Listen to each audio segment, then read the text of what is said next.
Okay, so this is the review session for EGME 410s, fall 2022, for the midterm exam.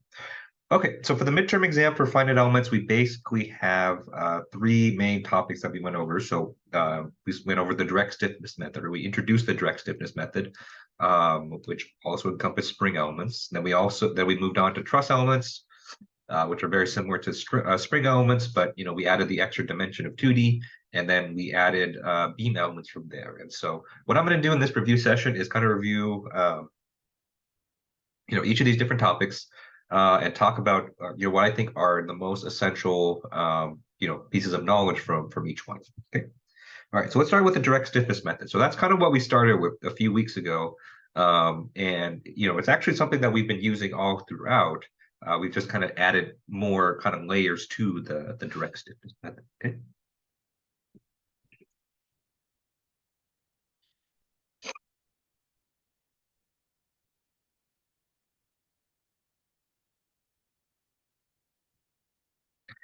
All right, so even though we're calling it the direct stiffness method, it's really not different from FEA, right? And so we've been doing FEA this entire class.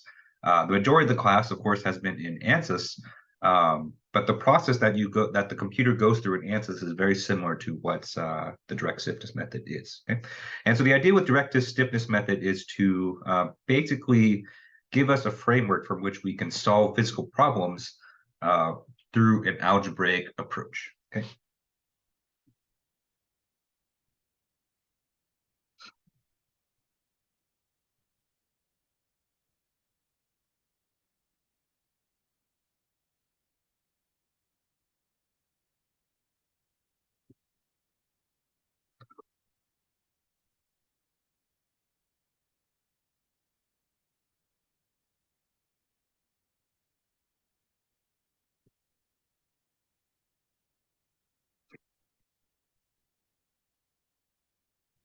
Okay. And so the key to all this is our linear system, right? And so in the end, we ended up with a compound linear system that looks like the following. Okay. And so this right here, this represents a system of algebraic equations.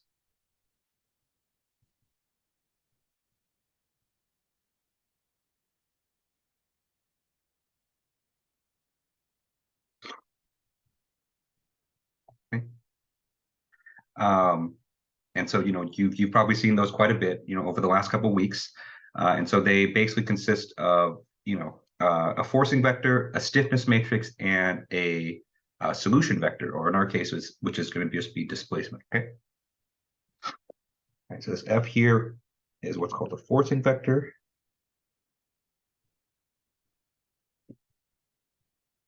And this K right here is the stiffness matrix.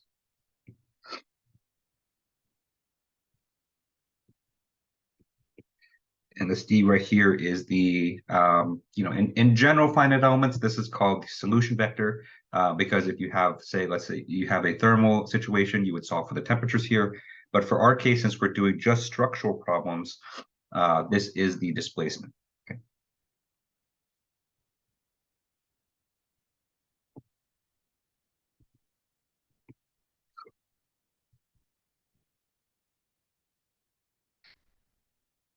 Okay. And so, I want everyone to kind of really kind of understand this kind of, a simple system here. And so even though what we have is just a simple linear system, each of these components, each of these three represent something kind of very special if you kind of think about it from a physical point of view. Okay. And so, when you're going about understanding this direct stiffness method, yes, of course, it is important for you to learn how to, or to know how to do all the problems.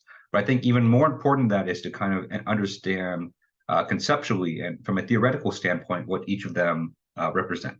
Okay, because just like we've talked about, multiple times before, what you can do is that you can, make connections between this and ANSYS.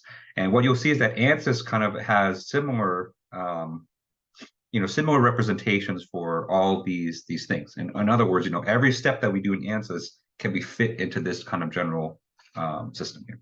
Okay, let me start with and so we'll go from left to right. And so we'll start with the forcing vector. And so this forcing vector represents any kind of external effects that are being placed onto your system.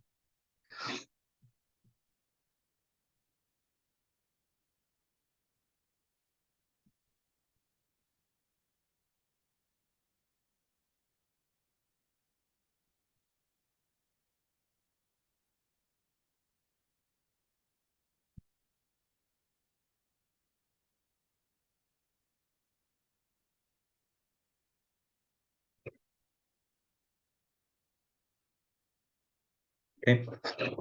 And so anything that's not our project geometry, anything that's not, coming from inside, any kind of like external forcings or external loads, external constraints, all of those effects are being encapsulated into the forcing vector. Okay. And what do we know from ANSYS that encapsulates those external effects? These are boundary conditions. Okay.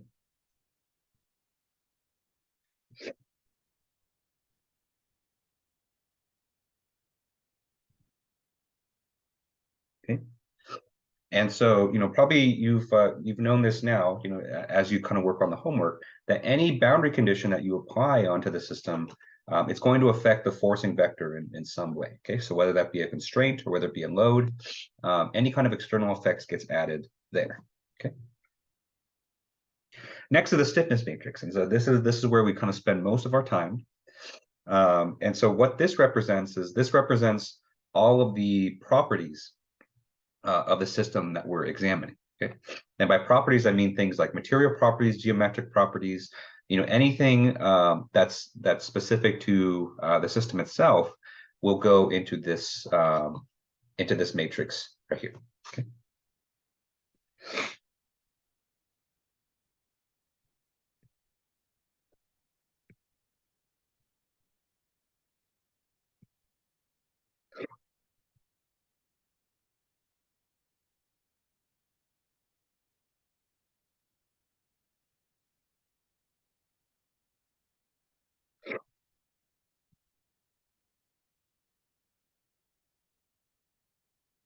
Okay. Because ultimately, what these properties do is they determine how the system will respond to the external forcing, right? And so, I always like to think of finite elements as kind of like a forcing and response kind of system. And so, if you think about any kind of physical system, let's say this pen right here, okay? If you apply some kind of forcing to it, the pen is going to respond, right? So if I take this pen and just chuck it at my closet right there, the pen is responding by flying across the room, right? And so the forcing was applied by my hand, and the response was, its trajectory flying across the room, right? Like that, okay? And of course, what determined its response, and so what determines trajectory, how much it spanned, the speed at which it flew away, was determined by the properties of the pen itself, right? So the pen has a certain size, it's made of a certain material, which weighs a certain amount, okay? And so the properties of the pen had a strong influence in terms of how it responded to forcing, okay? And so the stiffness matrix is exactly the same way. And so whenever you have a physical system, you can describe it in terms of its properties, geometric properties, material properties. Those properties are going to influence how it responds to mechanical stimuli or external effects. Okay.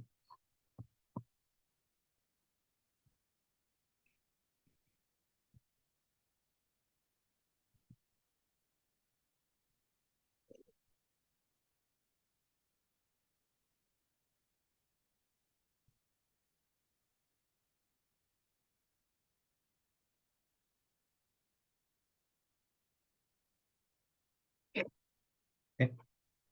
And just like we talked about before, that the stiffness matrix, it kind of gets its name because finite elements as a method is kind of has its historical value in structures. And so when we say how does a structure physically respond, it depends how stiff it is, right? And so stiff structures will have less physical deformation than light structures, right?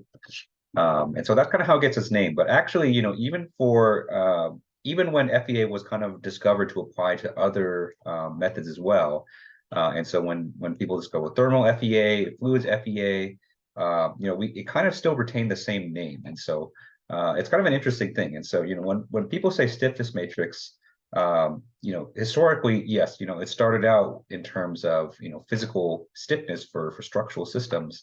But the stiffness matrix is used to house any kinds of properties. And so if you talk about like a fluid system, you'll have like viscosity, you'll have like density of the fluid there.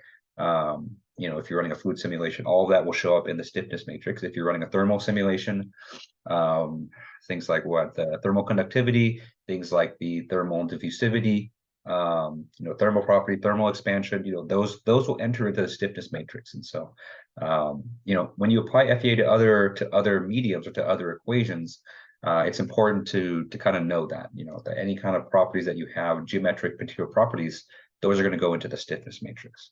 Okay. And of course, the last entry that we have here is the solution vector, which in our case is displacement. So this is the actual physical response to the forcing.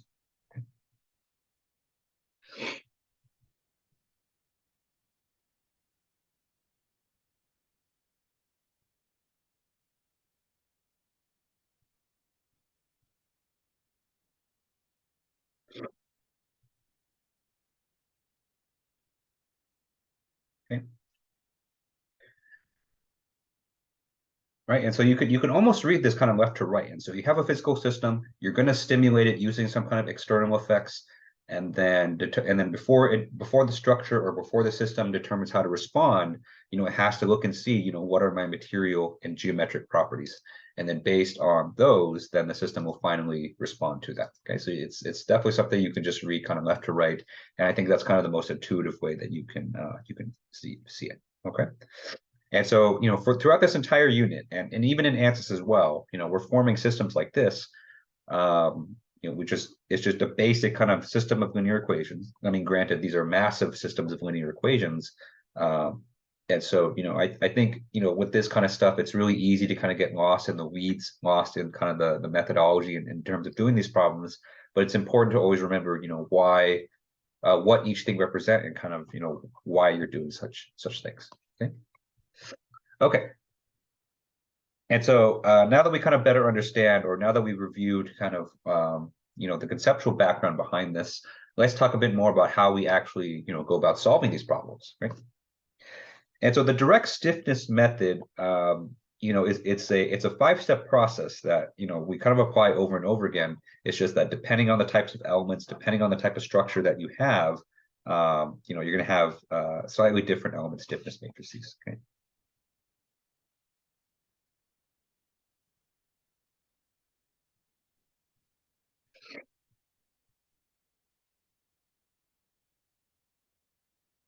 Okay. So this is a 5-step process.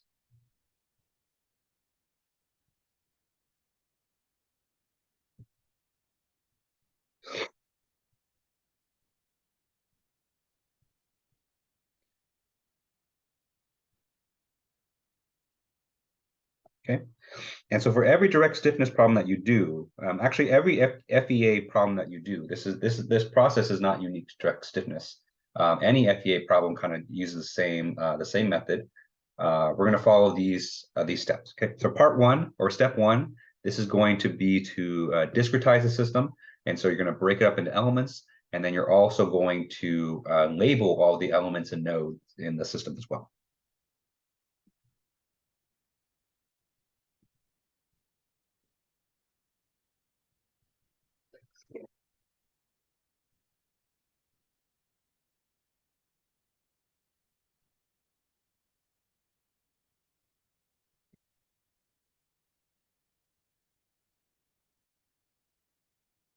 Okay. And so the key kind of step here is label, because we want to make sure that before we start, all the elements and nodes have an appropriate label that you can use to refer to it later. Okay. All right. Step two is to compute all the element stiffness matrices. And so for each element in your system, you're going to compute its element stiffness matrix. Or in other words, basically an elemental system is basically a miniature version of what we have here, but just on that element level. Okay.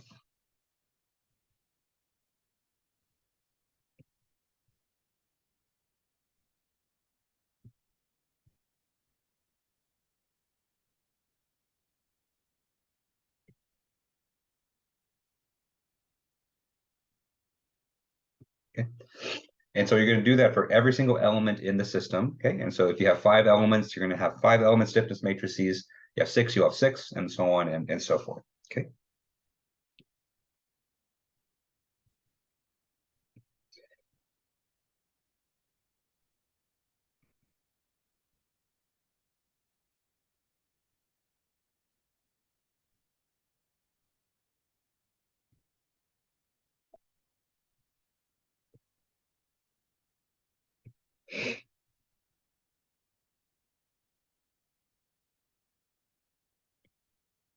Okay. The next step is assembly. And so once we have all of the individual element stiffness matrices, the next step is to assemble it into one gigantic system. Okay. Because remember, the goal is to kind of solve for all of the responses, all of the displacements at once. And so you need to have a global stiffness system to do that. Okay. Step 4, after you've assembled all of the element stiffness matrices, the next step is to apply boundary conditions.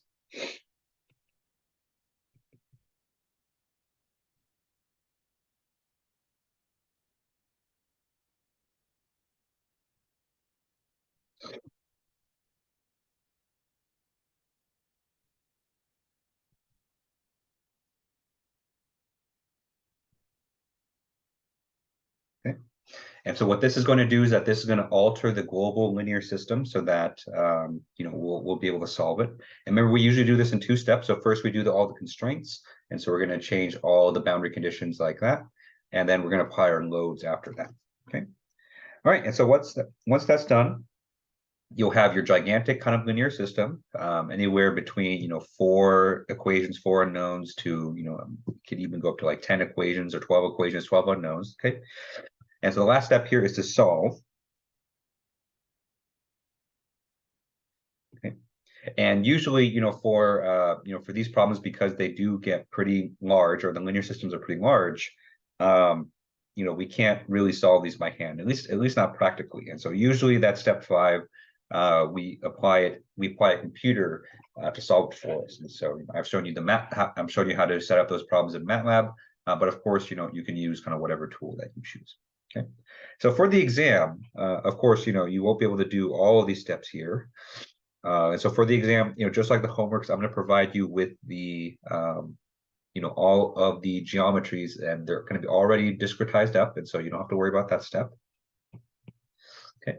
And of course, you won't have access to a computer on the exam. And so I'm not going to ask you to solve either. And so what I expect of you from the exam is to be able to do these 3 steps. And so given a finite element discretization, of a simple system with kind of springs, beams, and trusses, that you're able to compute all its element stiffness matrices. Number 3, once you've computed all those element stiffness matrices, you'll assemble them into one kind of global linear system. And then step 4, you're going to apply boundary conditions on there to modify the global linear system, and then we can go ahead and call it from there. Okay. All right, and so that's all I'm going to ask you to do. And so I'm basically just asking you to set up the problem, and so you don't actually need to fully solve it. Okay. All right, and so that's a review of the direct stiffness method. And so just to kind of recap, we looked and saw what kind of system that we are accustomed to, or that we want to see. Okay, as well as the meanings of each term in the expression. And then here we've kind of overviewed the direct stiffness process itself. And so we have this 5-step process that we applied for everything. And then, we applied our method from there. Okay. And so the next step, that's really it for all the really conceptual stuff, at least in terms of direct stiffness itself. And so now it's all about, just practice. And so, I would say this process here it's not the most difficult in the world, but it can be quite tedious. And so you want to make sure that you do these problems first of all, you do as many as you can, and so that's kind of why I made the homework quite lengthy. I know it is on the lengthy side, but the point of the homework was to help give you kind of practice doing these, so that it kind of just becomes second nature. Okay. All right. So let's kind of review. We'll start with spring and truss elements. Maybe we'll do an example with that, and then we'll move on to beam elements from there. Okay. All right, so I'm going to lump together spring and truss elements just because they're very similar. Their element stiffness matrices have the same kind of form, the same structure. The only difference is that one you're going to be given the spring constant directly. The other one you have to compute like an effective spring constant from the material properties of the bar or the truss. Okay.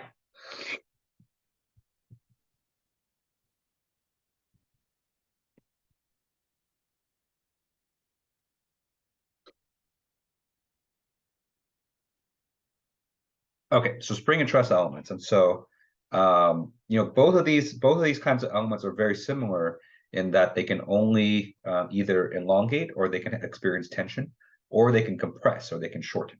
Okay, and so in other words, another way that we can say that is that the deformations in spring and truss elements are purely axial.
Okay.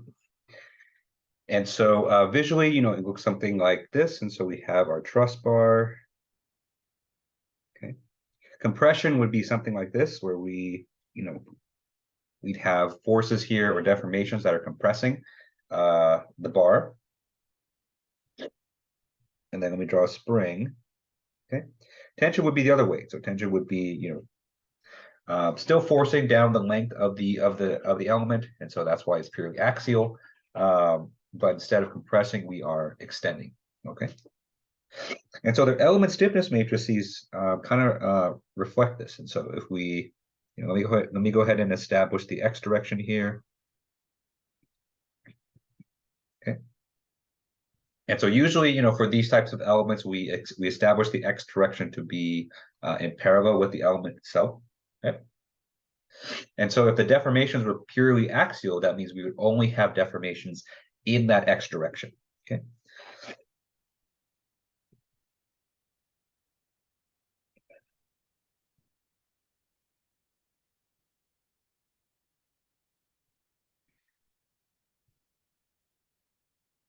All right, so let's do a spring first.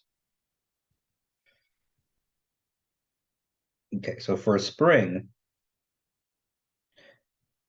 the key quantity here is the spring constant K.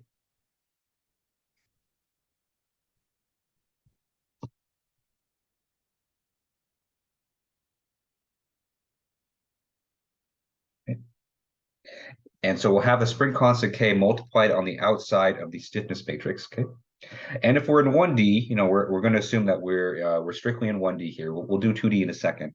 And so we're strictly in 1D.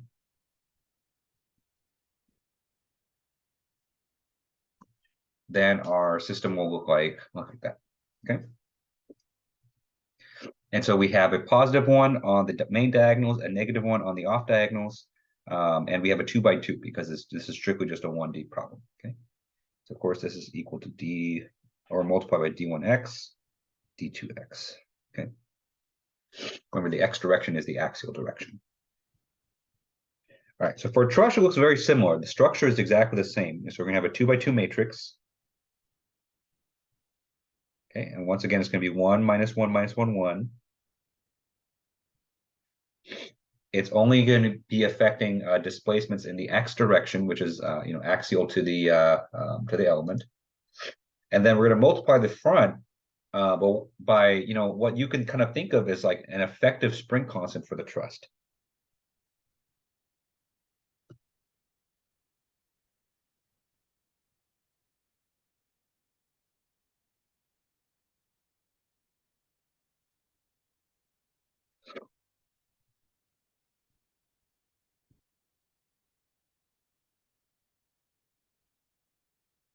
Okay. And so you take the cross-sectional area A, you multiply by the Young's modulus E, you divide it by the length L, okay? And then you take that product. If you look at the units for that product, it's exactly the same as the spring element. So we have a force per length, and that's effectively the spring constant for a truss element. Okay. All right. And so what you could do at this point is that you could solve problems with it. Okay? And so if you come back up this method right here, now that you know the element stiffness matrices, you can do step 2. Okay. So you basically just plug in. For each element, you plug in the expressions for these ones, okay? And then from there, you can go on to assembly and boundary conditions, okay? So I did want to do an example, but I wanted to do kind of an example that covers more than just a few things.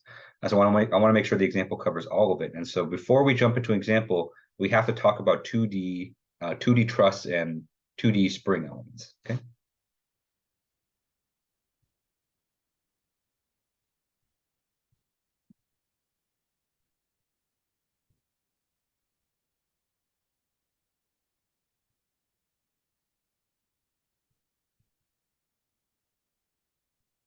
Okay.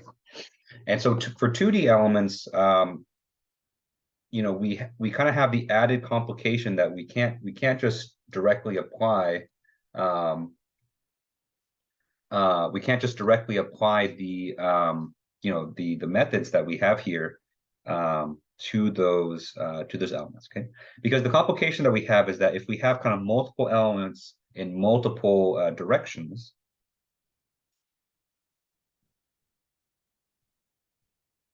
okay?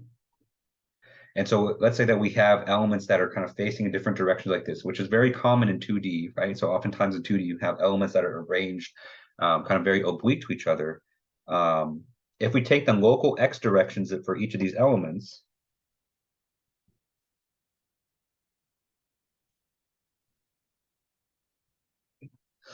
if we take the local x directions for each of these elements, they're not going to be aligned. And so, one thing that we didn't really say here in 1D is that if we were to combine these systems into one kind of global linear system, the assumption is that all the x directions are in the same direction. Okay.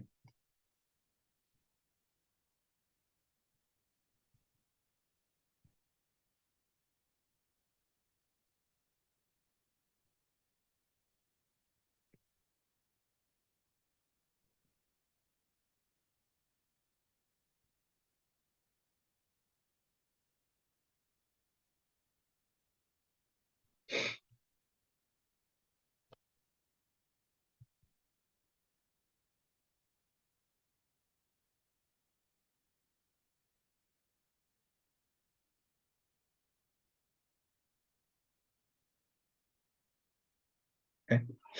And so that's not the case for this. And so because our local x directions here are going in different ones, we have to kind of establish kind of a baseline x direction that we can always use so that we can combine element stiffness matrices together. Okay.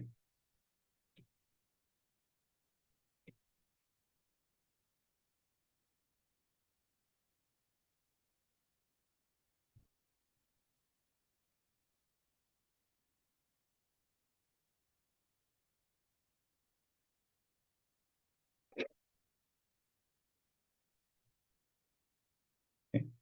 I guess it's not just the x direction, it's the y direction as well.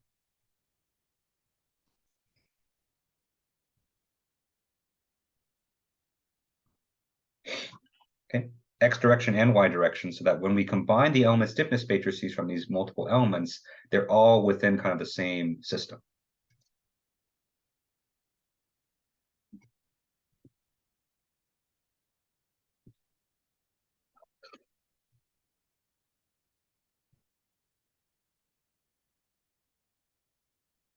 Okay. And so if you remember in class, the way that we did this was we established something called transformation matrices. Okay. And so, I'm not going to go through the whole derivation again today because that's kind of way too long.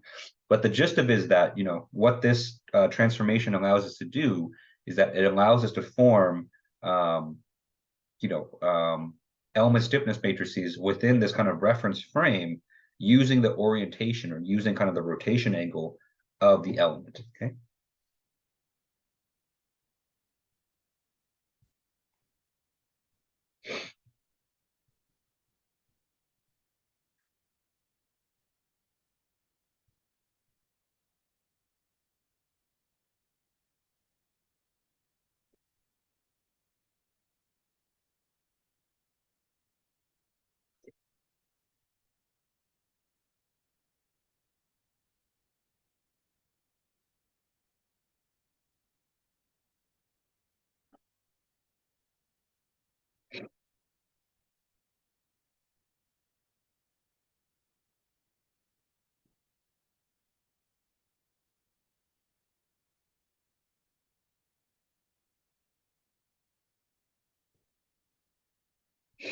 Okay.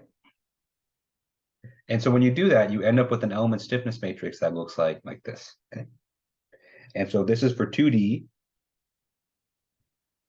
springs and trusses.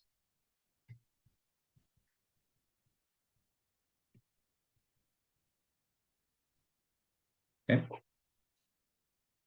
And so our element stiffness matrix is, I'll write the equation for a truss, but for a spring, all you would have to do is just replace that AE over L in front with the spring constant K.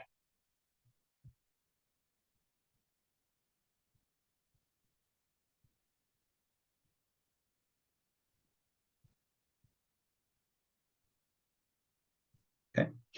And so you end up with the following. So we have cosine squared, cosine sine, minus cosine squared, minus cosine sine.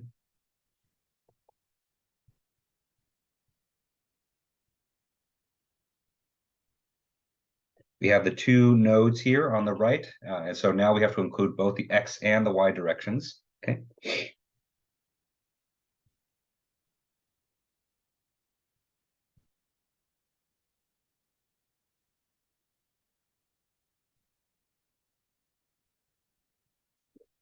Okay.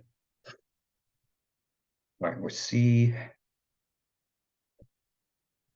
is equal to cosine of theta, and S is equal to sine theta. Okay. Remember, the reason why I only filled in half of this is because the element stiffness matrix, so this is true for all element stiffness matrices, is that they're perfectly symmetric.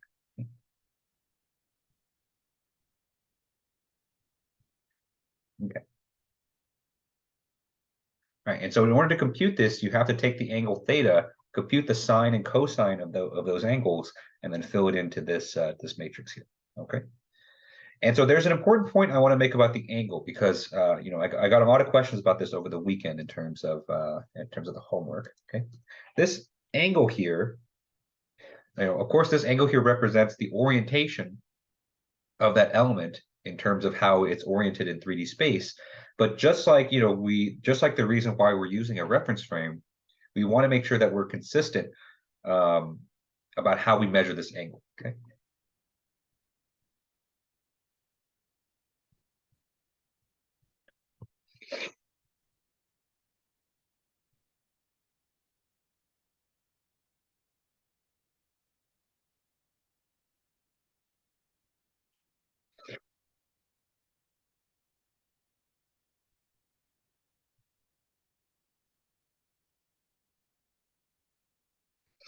Okay.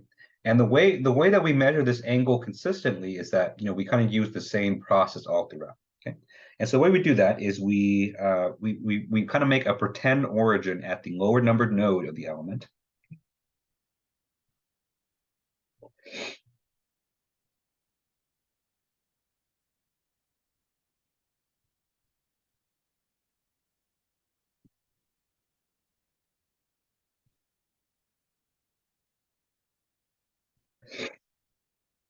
Okay. From there, we draw a horizontal line going to the right from the origin, and so that represents the positive x-axis.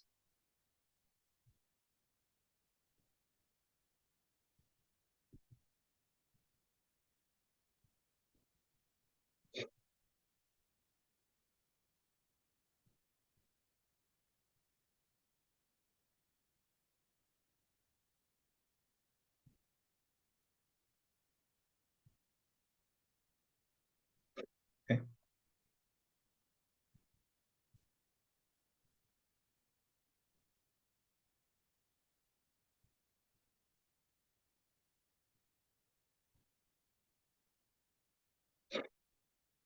Okay.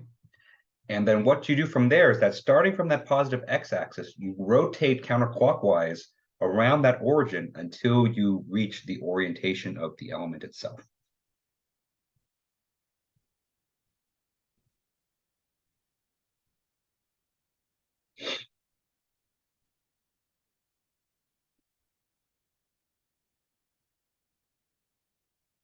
Actually, not from the origin, from the positive x-axis.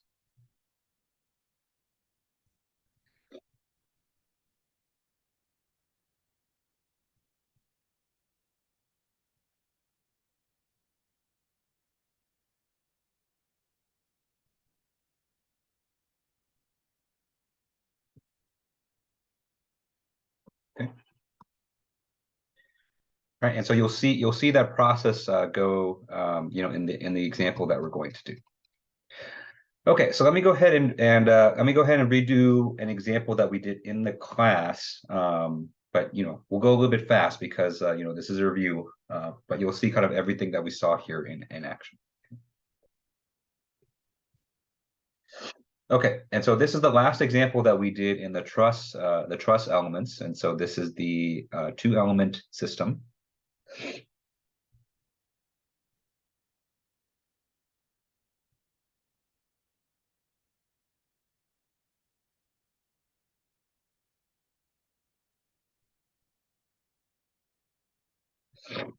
Okay. This is element A, this is element B. This angle here is 30 degrees.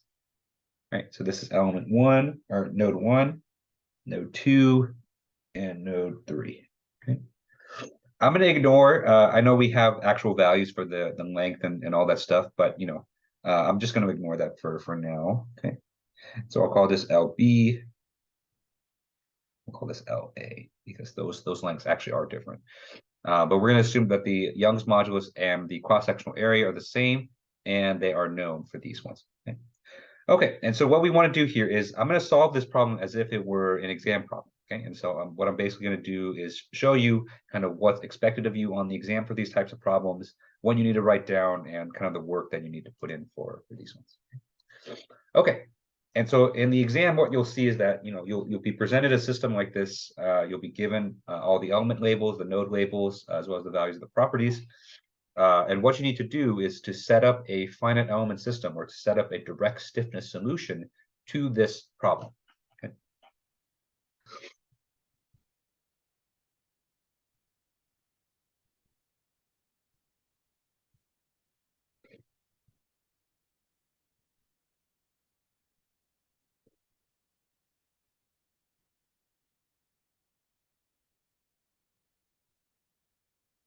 Okay.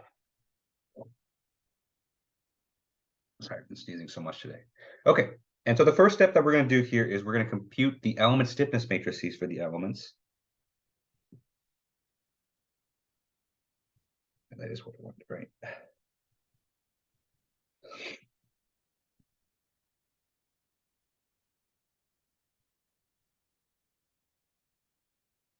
Okay, so let's start with element A. And so, obviously here we have a 2D situation because we have, elements that are going in 2D. And so we're going to use our 2D element stiffness matrix that we have up here. Okay. All right. So whenever you have a 2D system, the first step is going to be to compute its angle. Okay. And so for this system right here, or for element A, it's tempting to say that the angle here is 30 degrees, but we have to kind of remember our our convention. Okay. And so if we kind of isolate this element right here, so this element, node 1, this node 2. Okay. And so if we start here, so we go from node 1, we draw an arrow going to the right, that's going to be the positive x-axis. Okay. From there, we're going to rotate counterclockwise in this direction, okay, until we reach the orientation of the element itself. And so in this particular case, we are rotating, quite a bit actually. Okay. So we know this angle here is 30 degrees. And so if that angle on the other side of the rotation is 30 degrees, then in order to go from the positive x-axis to that is 150 degrees. Okay. Okay. And so for element A, we know that cosine of 150, you punch that into a calculator, is minus root 3 over 2. Sine of 150 degrees is a positive 1/2. Okay. And so when you use that information to compute the element stiffness matrix, we'll call it Ka, what we have is A E over LA. Okay. And then we perform the multiplications here. Okay. And so I'm not going to go through each one. So I'm just going to write the result, but you can go ahead and verify the result yourself.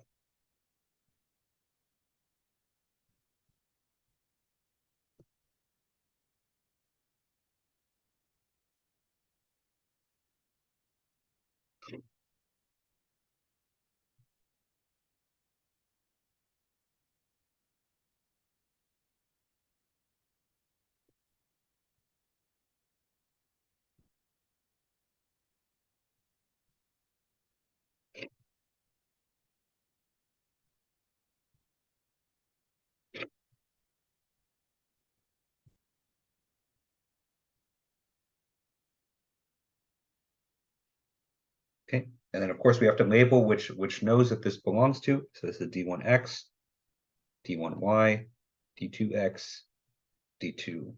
Okay.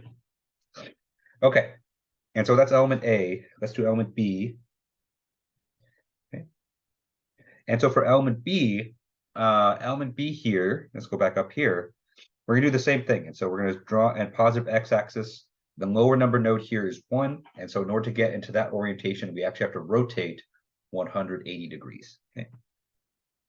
All right, so if theta b is 180 degrees, cosine of that angle is -1, sine of the angle is 0. Okay, and we end up with a pretty simple system. Okay. Okay.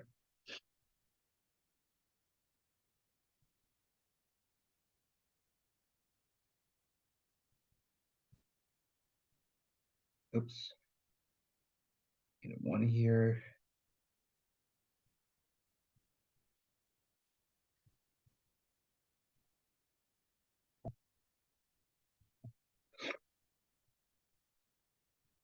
Okay. All right, and so our elemental system will look like that. Okay, and for this problem, we only have 2 elements, and so that's where we can stop.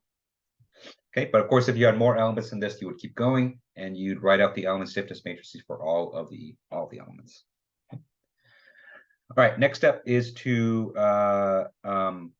assemble.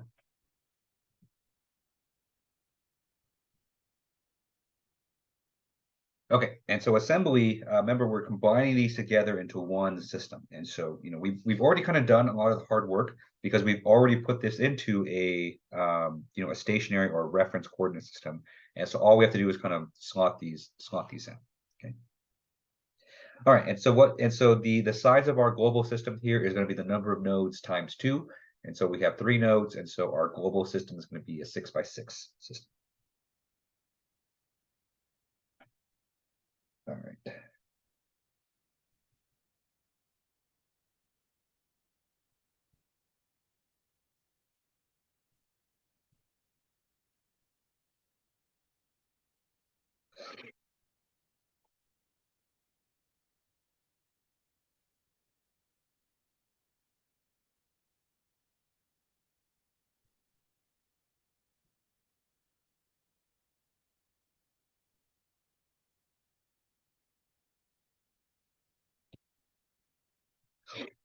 Let me draw on this side actually.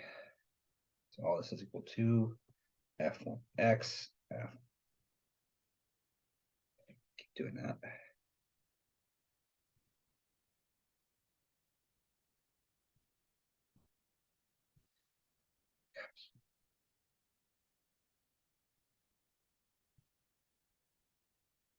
Okay, we'll worry about the forcings a bit later. But the element stiffness matrix is going to be like this. So what I'm going to do, just to kind of simplify stuff, I'm going to leave AE out in front because both element stiffness matrices are like that. And we'll only include the difference in the length here. Okay? So element A we know works on nodes 1 and 2. Okay. And so we're going to box that off.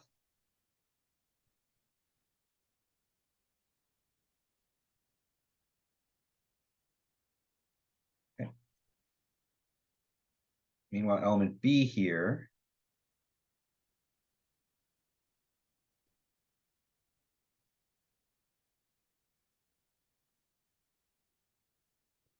element B is going to be nodes 2 and 3.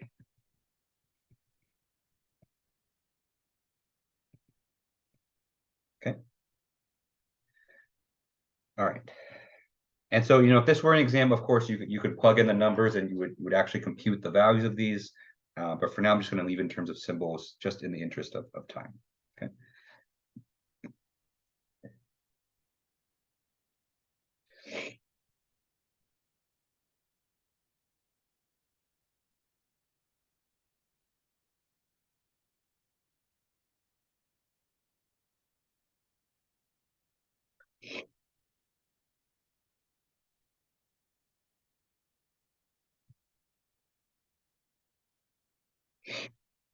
Okay.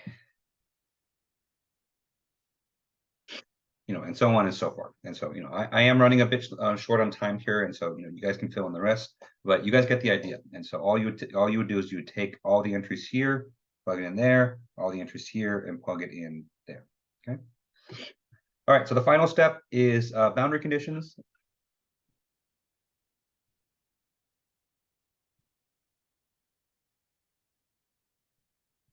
Or at least the final step that we can do kind of by hand. Okay.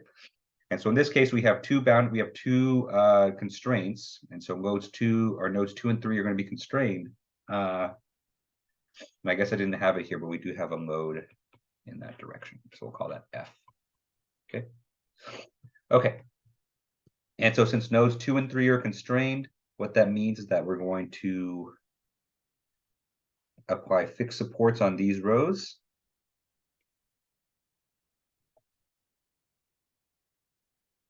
Okay.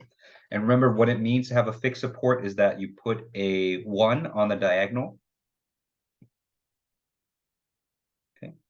And so since this is the third row, we're going to put a 1 on the third column.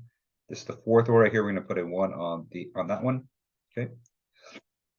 And then everything else in that row is going to be all zeros. Okay.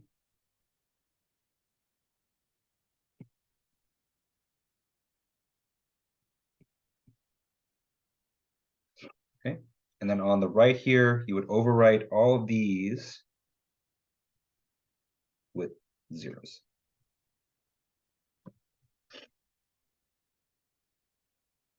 Okay.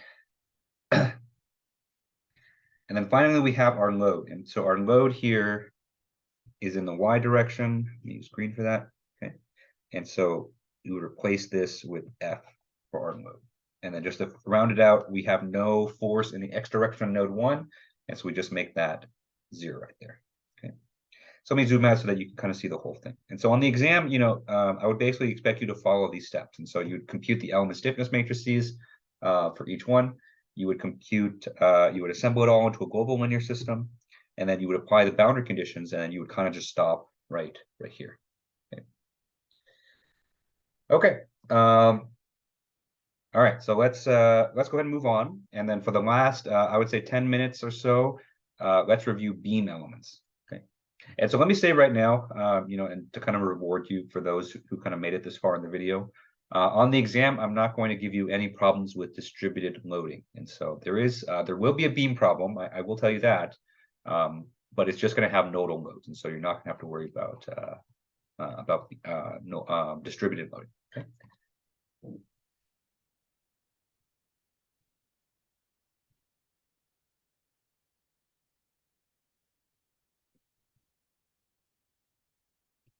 Right. And so for beam elements, the main difference here is how beam elements can deform and how can they be loaded, how they can be loaded. Right? And so unlike truss and springs, and so remember, truss and springs are similar because they can only compress or they can either experience compression or tension. Beams experience deformation and loading in the opposite direction. So we have transverse loading as well as rotations. Okay.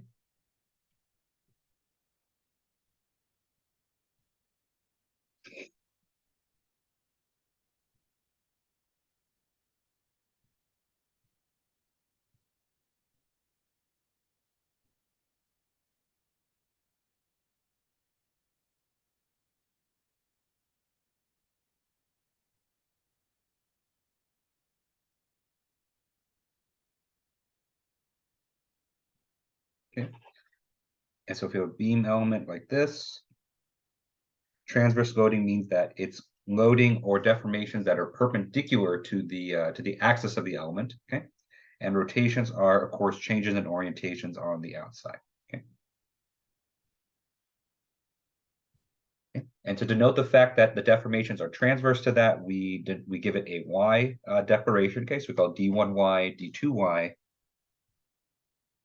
and the rotations are theta 1 and theta 2. Okay. All right, and so since we're dealing with a different kind of deformation, that means our element stiffness matrix is going to be different for these ones, for beam elements as well. Okay.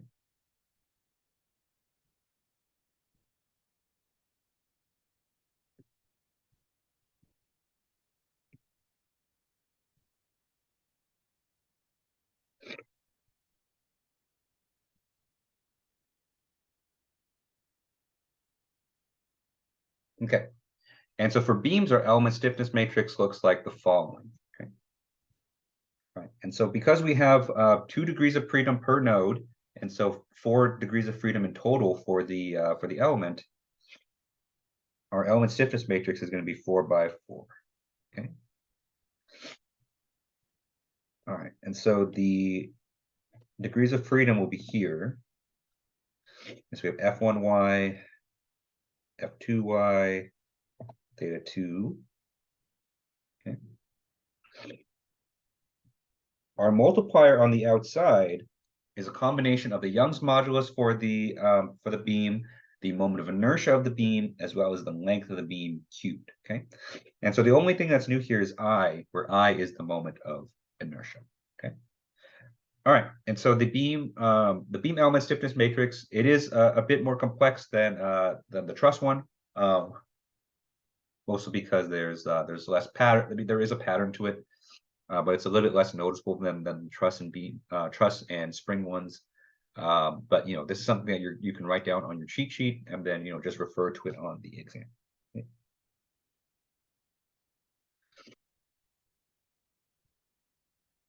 Okay. And remember the trick that I like to use for these element stiffness matrices, because they're symmetric. As soon as you finish writing a row, you just write that same row into the column. Okay. And so you kind of build the element stiffness matrix starting from the upper left, and then it kind of sweeps down to the bottom right.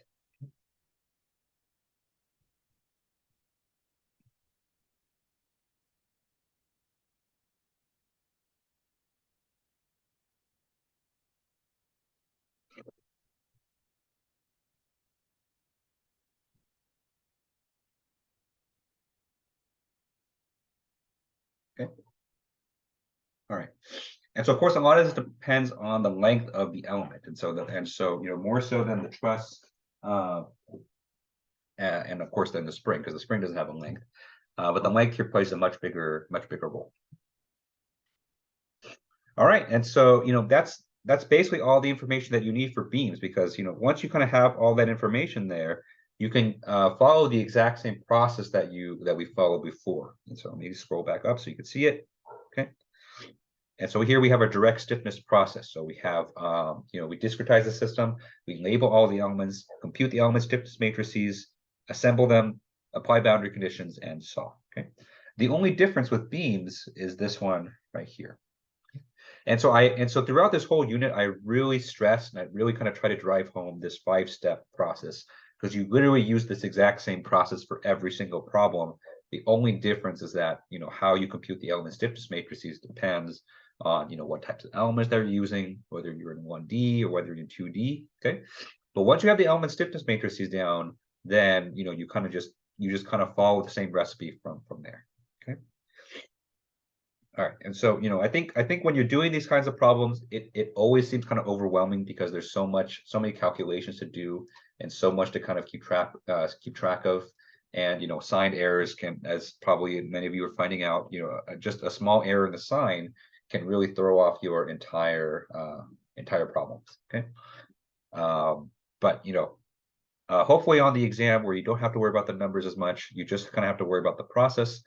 It'll make things a little bit easier. All right, so that's all the time that I've allotted for the review. I didn't want it to go over an hour too much. And so, if you have any other questions, you can, of course, email me. I'm going to be available most of this week if I'm not lecturing in class, or if I'm not sleeping or eating or pooping or anything like that. So you can always email me. I'll try to respond to you as fast as I can. I know this is going to be a hectic week for, a lot of you, but, just kind of take it one step at a time. And, hopefully this review video will help you. Okay. All right. Thanks, everybody.